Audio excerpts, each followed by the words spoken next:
जब कभी भी लोग अगर समूह लोन लेते हैं गांव में, तो उनके अंदर एक बीमारी रहती है। वो क्या चीज़ की बीमारी रहती है? तो पलटी करने की। अब पलटी आप लोग गांव देहात में रहते होंगे तो समझते होंगे कि पलटी क्या चीज़ को कहा जाता है। जैसे कि आप 2 साल के लिए किसी माइक्रो फाइनेंस से और स्मॉल फाइनेंस बैंक से लोन लिए हैं, तो क्या होता है कि आप 1 साल पैसा जमा किए, तो कंपनी क्या कहती है, ये फैसिलिटी देती है कि 1 साल आप पैसा जमा किए और सोचते हैं फिर दोबारा हम पैसा लेना, तो पिछला जो 1 साल का बकाया रहेगा वो जमा कर दीजिएगा या हमारे स्मॉल फाइनेंस बैंक में खाता खुलवा लीजिएगा। तो पिछला जो बकाया रहेगा वो उसी में काट लिया जाएगा और जितना का लोन पास हुआ रहेगा उसमें काट करके आपको फिर से दोबारा पैसा दे दिया जाएगा। इसको बोला जाता है पलटी करना। लेकिन पलटी में क्या होता है, जिस टाइम में फील्ड ऑफिसर या ब्रांच मैनेजर आपका पैसा पलटी करते हैं, उसी टाइम में आपसे 4 से 5 हज़ार रुपया एक्स्ट्रा ले लेते हैं और आप उसमें समझ भी नहीं पाते हैं कि हमको कितना एक्स्ट्रा लगा है। ये समझना आपके बस की नहीं है, चाहे आप पढ़े लिखे हैं या नहीं हैं। ये मैं 100% दावा कर सकता हूँ कि आपको समझ में नहीं आएगा, क्योंकि ये जो कैलकुलेशन है ना, कंपनी बैठाती है। उसका किस प्रकार से इंटरेस्ट रेट बैठाना है घटते क्रम में, उसका सेट जो है बैठाती है तो कंपनी बैठाती है, ऊपर से ही अपने आप बैठ करके आता है। वो सिस्टम में दिखाता है कि आपका इतना का सेटलमेंट होता है। लेकिन आप क्या चीज़ देख रहे हैं कि हम 1 साल का ईएमआई जमा कर दिए हैं तो 1 साल का बकाया है, तो 1230 या 2448 है, जितना का ईएमआई बन रहा है उतना का 12 से गुणा कर देंगे और देखेंगे कितना पैसा हो रहा है। अब पूछेंगे सर हमको कितना जमा करना पड़ेगा, फील्ड ऑफिसर से पूछेंगे या ब्रांच मैनेजर से पूछेंगे, तो वो बताएंगे कि आपको जितना ईएमआई रहेगा उसमें से 1500-2000 रुपया कम करके बताएंगे। लेकिन 4 से 5 हज़ार रुपये का छूट मिल सकता है। किस प्रकार से छूट मिल रहा है? अगर 1 से 2 हज़ार रुपया वो छोड़ रहे हैं, तब तो आप ये बोलिए कि सर हमको फाइनल सेटलमेंट का पर्ची दीजिए। जब पैसा आप उठा ले रहे हैं उसके बाद से पैसा आपके पास डिस्बर्समेंट कर दिया जाता है, पैसा ट्रांसफ़र कर दिया जा रहा है, उसके बाद से आप ये बताइए उनको कि हमको फाइनल सेटलमेंट का पर्ची दीजिए। अगर फाइनल सेटलमेंट का पर्ची वो नहीं देते हैं तो समझ लीजिए कि आपके साथ फ्रॉड कर रहे हैं।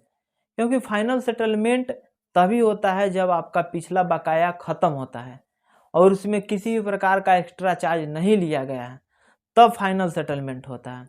तो वही चीज़ आप कहीं भी पैसा पलटी करने जाते हैं तो 100% ये याद रखिएगा कि फाइनल सेटलमेंट का पर्ची ज़रूर लीजिएगा।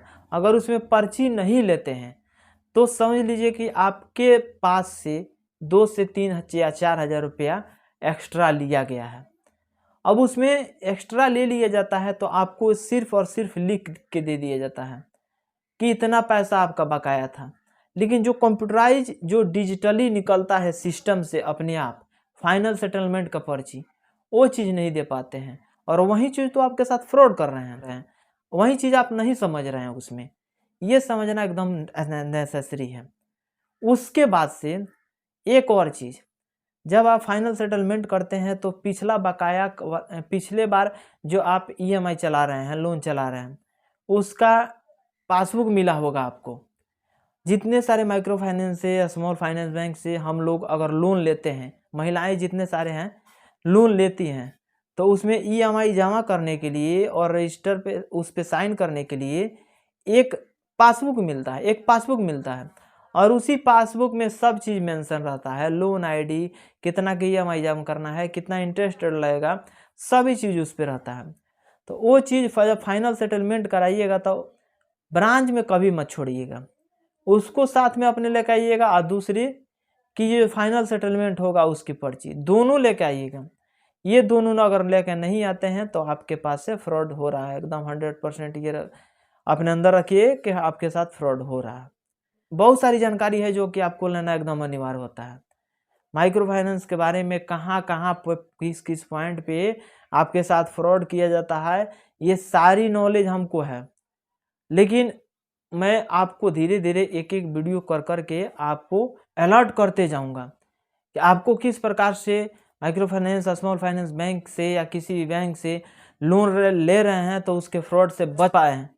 हालांकि कंपनी कभी भी नहीं कहती अपने एम्प्लॉय को कि इस प्रकार से फ्रॉड करो, लेकिन अपने लालच में जितने सारे माइक्रो फाइनेंस वाले या स्मॉल फाइनेंस बैंक वाले होते हैं, अपने लालच में अपने 2 रुपये कमाने के चक्कर में जो क्लाइंट होता है उसको नुकसान पहुंचवा देते हैं।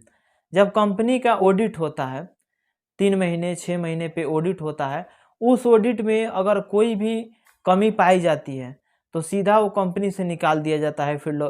फील्ड ऑफिसर को या कोई भी उसमें गलती करने वाला व्यक्ति होता है, सबको टर्मिनेट या कर दिया जाता है या उसमें से निकाल दिया जाता है या कुछ पेनाल्टी लगा दिया जाता है। किसी भी प्रकार का अगर फ्रॉड होता है क्लाइंट के साथ तब। इसीलिए बता रहा हूँ कि कंपनी जो है कभी भी नहीं चाहती है कि हमारी एम्प्लॉय किसी भी प्रकार का फ्रॉड करे, किसी के साथ कुछ गलत करे।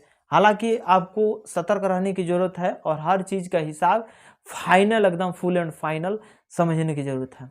बाकी ये वीडियो कैसा लगा कमेंट बॉक्स में ज़रूर कमेंट करके बताइएगा और दोस्तों के पास शेयर कर दीजिएगा, एक लाइक कर दीजिएगा। मिलेंगे अगले वीडियो में। आज के लिए वैसे इतना ही। जय।